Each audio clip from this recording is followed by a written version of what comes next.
pemekaran dan juga daerah. Nah ini kira-kira menyikapinya gimana sih Pak Arya? Gini loh, masalah moratorium ini kan sebenarnya juga ada daerah-daerah yang masuk akal untuk dimekarkan. Tapi supaya tidak terjadi jealous atau iri antar satu daerah dengan yang lain, sementara ini moratoriumnya belum dicabut. Nah, ada daerah-daerah yang masuk akal, ya, contohnya Bogor misalnya. Tapi itu kan satu paket dengan daerah lain, untuk kita tidak membahas lebih dulu. Nah, kita menginginkan evaluasi dan pembinaan di daerah pemekaran yang lama ini seperti apa dulu. Kenapa tingkat pertumbuhannya kok banyak dalam perhitungan yang lebih rendah atau sangat rendah. Kok tidak seperti proposal awal yang waktu diajukan. Maka otonom baru tadi tidak hanya berbicara soal otonomi untuk administratif dan politis, tapi otonomi ekonominya bagaimana. Ya, karena pemekaran daerah otonom ini sebenarnya selain untuk meningkatkan kebijakan publik, yaitu untuk lebih meningkatkan kesejahteraan dengan bagaimana aset-aset di daerah otonomi baru ini bisa menjadi resources yang lebih produktif. Ada peningkatan pendapatan daerah lewat investasi, ya kan? Lewat pendapatan daerah dengan berbagai investasi yang ada, maka mappingnya, perencanaan dasarnya yang melibatkan berbagai stakeholder termasuk perguruan tinggi itu harus memitigasi sebenarnya pengembangan daerah pada saat otonomi diberikan itu tidak hanya wilayah administratif dan politis, tapi juga sejauh mana pengembangan, apakah sektor ekonomi kelautan yang lebih berpotensi, apakah sektor perkebunan dan pertanian lebih bisa dikembangkan, atau dua-duanya, atau sektor pariwisata, atau sektor kemudian sumber daya mineral. Jadi sebenarnya terkait dengan peningkatan kesejahteraan dan peningkatan pelayanan publik itu, Indonesia itu nggak bisa lagi berkembang dengan sentralisasi yang namanya pusat mengendalikan 316 kabupaten kota atau mengendalikan 38 provinsi, nggak bisa. Ya. Ini harus ada desentralisasi dengan otonomi. Tetapi jangan gegabah yang didrive hanya dari kalangan politisi lewat administratif dan politik. Ya. Kita sarankan kepada Dirjen Otonomi Daerah yang sudah ada bagaimana pengembangan terhadap empowering aset-aset daerah untuk menjadi lebih produktif. Prasyarat-prasyarat infrastruktur dasar untuk daerah itu berkembang secara ekonomi seperti apa.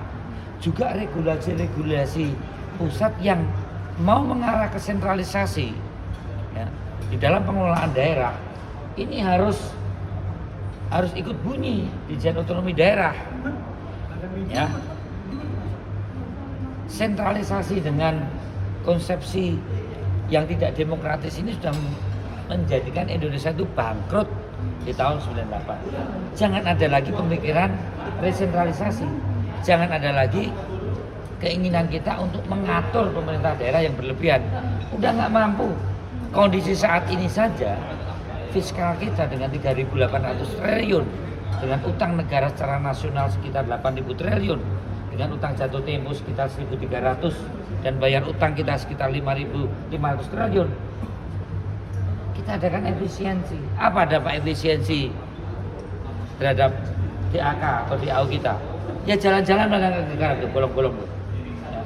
Maksud saya gini loh, udah nggak perlu lagi kita terlalu optimis berlebihan bahwa pemerintah pusat itu bisa ikut mengatur terhadap pembangunan di daerah. Berikan kepercayaan pada daerah, ya, untuk berkembang. Tetapi kalau kemudian yang mendrive itu adalah kelompok kepentingan politik seperti partai-partai politik di daerah, ya, yang ingin sekedar hanya pemekaran wilayah politik, ya, supaya DPRD-nya tambah, bupatinya tambah, ya, sedangkan mengabaikan bagaimana pengadministrasian kebijakan publiknya diabaikan, apalagi di dalam proses pengembangan pemberdayaan aset-aset daerah yang menjadi lebih produktif. Infrastrukturnya, interkoneksitasnya seperti apa? jalannya seperti apa, pelabuhannya seperti apa, bandaranya seperti apa, listriknya tersedia enggak, telekomunikasinya tersedia enggak. Ini kan prasyarat-prasyarat dasar untuk meleverage aset-aset daerah ini menjadi lebih produktif sehingga pendapatan daerah itu naik, sehingga pembiayaan terhadap kebutuhan belanja daerah itu tercukupi dengan adanya perhitungan-perhitungan pemasukan dari berbagai prasyarat PDB. Ada investasi, ada konsumsi, ada pendapatan daerah, ya. Bahkan bagaimana perdagangan antar daerah, antar provinsi, bahkan mungkin juga daerah yang sudah mulai mengglobal. Karena komoditas kakao, komoditas cengkeh, komoditas perkebunan kita di daerah itu sangat memenuhi prasyarat untuk kita ekspor. Tetapi tingkat SDM-nya memenuhi prasyarat ini enggak. Tadi ya saya tekankan pada Dirjen Otonomi Daerah itu harus memitigasi prasyarat-prasyarat untuk menjadi daerah itu otonom baru, itu harus benar-benar lebih ketat, ya, lebih ketat, terutama dalam kaitan ekonomi, termasuk pembinaan yang sekarang sudah kok nampak-nampaknya yang saat ini ada pun masih perlu dievaluasi. Ngono loh. Pak Remza tadi ada usulan juga ya kalau daerah istimewa.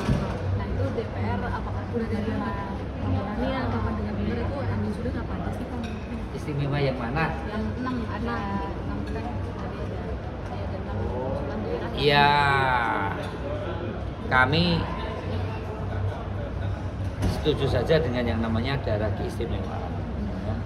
Tapi keistimewaan ini kan juga ada sesuatu yang memang untuk dalam kepentingan tidak daerah. Tapi daerah istimewa itu selalu ada irisan antara kepentingan global, kepentingan pusat, kepentingan regional dan daerah.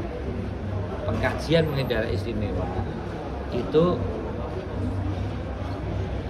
suatu hal yang penting lagi karena kita tidak gegabah, ya, hanya karena faktor-faktor tertentu. Karena pada prinsipnya negara kesatuan ini kita ini satu kesatuan wilayah, satu kesatuan administrasi, satu kesatuan ekonomi yang antar daerah itu harus ada perasaan yang adil. Jangan sampai pemberian daerah keistimewaan ini membuat rasa ketidakadilan daerah-daerah lain, ya kan? Seperti daerah saya yang Solo, ya kan? Minta pemekaran dari Jawa Tengah dan diminta dibikin daerah istimewa Surakarta karena secara historis mempunyai suatu kekhususan di dalam proses terhadap melakukan perlawanan terhadap zaman penjajahan dulu dan mempunyai kekhasan sebagai daerah yang mempunyai kekhususan dan kebudayaan. Solo ini berarti salah satu yang akan menjadi diusulkan gitu Pak? Ya, mulai ada keinginan, tapi saya melihat apakah relevansi untuk saat ini.